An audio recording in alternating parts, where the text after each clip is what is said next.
Putin menyebut rudal ini adalah kiamat bagi Barat. Tapi satelit justru menangkap kiamat itu meledak di kandangnya sendiri. Kawah selebar 60 meter yang menghitam di pangkalan Yasny muncul bukan karena serangan Amerika. Mengutip laporan dari Defense Block, lubang besar di Oblast Orenburg adalah kuburan bagi RS-28 Sarmat. Rudal balistik seberat 200 ton yang meledak hanya 400 meter di udara setelah diluncurkan.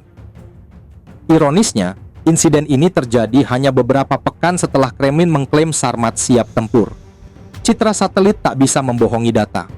Awan ungu yang menyelimuti area peluncuran menjadi bukti tak terbantahkan bahwa tulang punggung pertahanan Moskow sedang mengalami pendarahan.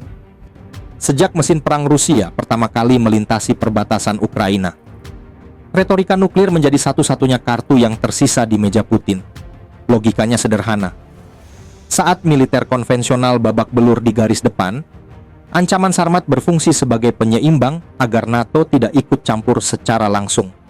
Pada Oktober lalu, Putin sendiri mengumumkan keberhasilan uji coba rudal Burevestnik dan Poseidon. Tapi otot sesungguhnya dari pertahanan strategis Rusia adalah Sarmat. Senjata yang didesain khusus untuk menggantikan SS-18 Satan era Soviet yang sudah berkarat. Lalu kenapa kegagalan rudal ini begitu penting bagi situasi dunia hari ini? Kestabilan geopolitik global bergantung pada satu konsep mengerikan. Mutually Assured Destruction, atau kehancuran bersama yang pasti.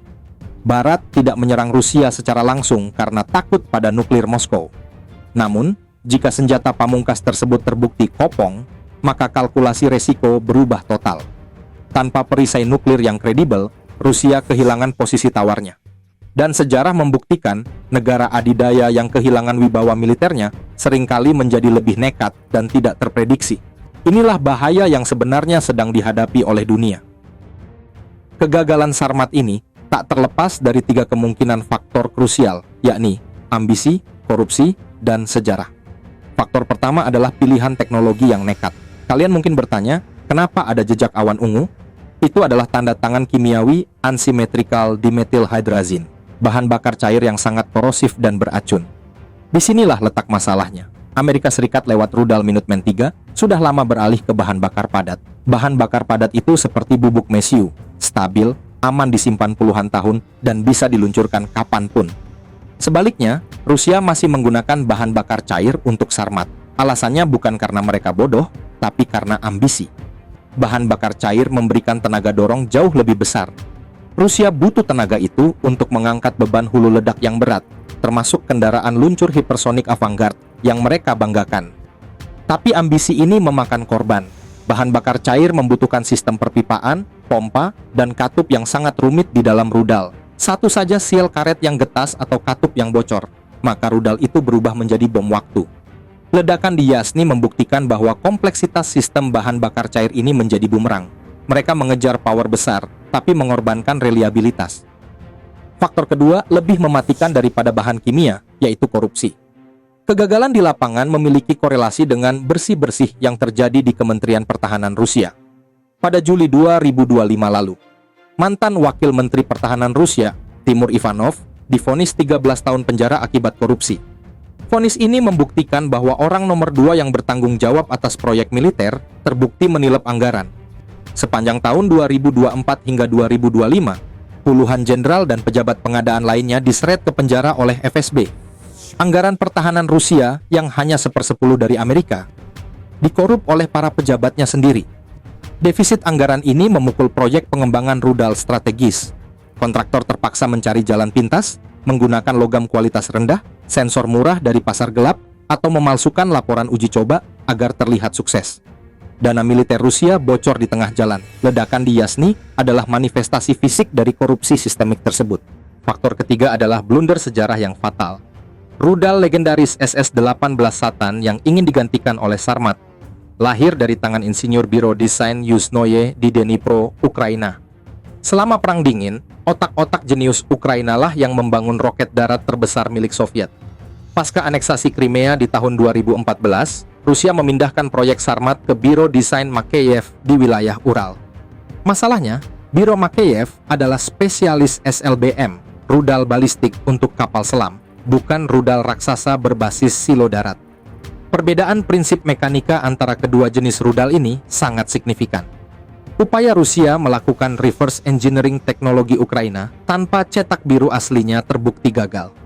Industri militer Rusia hari ini tampak gagap tanpa pasokan keahlian dari Ukraina, yang kini justru menjadi target bombardir mereka. Konsekuensi dari kegagalan ini mulai terlihat pada perubahan strategi Barat yang semakin agresif. Laporan eksklusif Financial Times mencatat pernyataan Ketua Komite Militer NATO, Laksamana Giuseppe Cavo-Dragone. Ia menegaskan bahwa NATO sedang mempertimbangkan sikap yang lebih keras, termasuk opsi serangan pendahuluan atau preemptive strike untuk melumpuhkan ancaman siber dan fisik.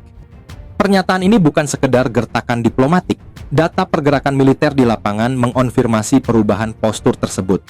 Sepanjang tahun 2024 hingga 2025, NATO menggelar latihan militer Steadfast Defender, pengerahan pasukan terbesar sejak Perang Dingin. Fokus latihan mensimulasikan serangan balik cepat ke perbatasan timur Eropa. Barat menyadari adanya celah keamanan atau deterrence gap pada pertahanan Rusia. Amerika bahkan mulai berani menempatkan sistem peluncur rudal jarak menengah Typhoon di wilayah sekutu yang mampu menembakkan Tomahawk ke jantung Rusia. 5 tahun lalu, langkah ini dianggap terlalu provokatif karena takut pada balasan nuklir Moskow. Namun hari ini, ketakutan itu memudar. Kegagalan uji coba Sarmat di Yasni seolah membuka kartu di meja poker geopolitik. Intelijen Barat melihat beruang merah sedang sakit. Persepsi kelemahan ini semakin mendorong NATO melanggar garis merah Moskow, memaksa Rusia ke sudut yang semakin sempit. Tragedi Yasni bukan hanya soal satu jenis rudal yang gagal, namun menjadi sinyal bagi seluruh arsenal strategis Rusia. Sistem rudal yang menjadi tulang punggung Rusia saat ini, yaitu Topol M dan Yars, mayoritas diproduksi pada era 90-an dan awal 2000-an. Rudal-rudal ini memiliki masa pakai efektif atau shelf life yang akan segera habis mendekati tahun 2030. Sarmat didesain sebagai pengganti untuk menutup lubang regenerasi tersebut. Jika proyek Sarmat terus mengalami kegagalan, Rusia akan menghadapi resiko krisis eksistensial militer dalam 5 tahun ke depan. Situasi ini menjelaskan mengapa Putin semakin dekat dengan Korea Utara dan Iran untuk pasokan senjata konvensional. 5 kali gagal, 1 kali sukses. Rapor merah di Yasni menjadi simbol pudarnya warisan kekuatan Uni Soviet. Rusia sedang berpacu melawan waktu sebelum perisai nuklir mereka benar-benar berkarat. Sekarang giliran kalian. Tulis analisis di kolom komentar. Apakah kegagalan Sarmat ini membuktikan Rusia hanyalah macan kertas? Atau justru strategi tipuan Rusia untuk memancing Barat agar lengah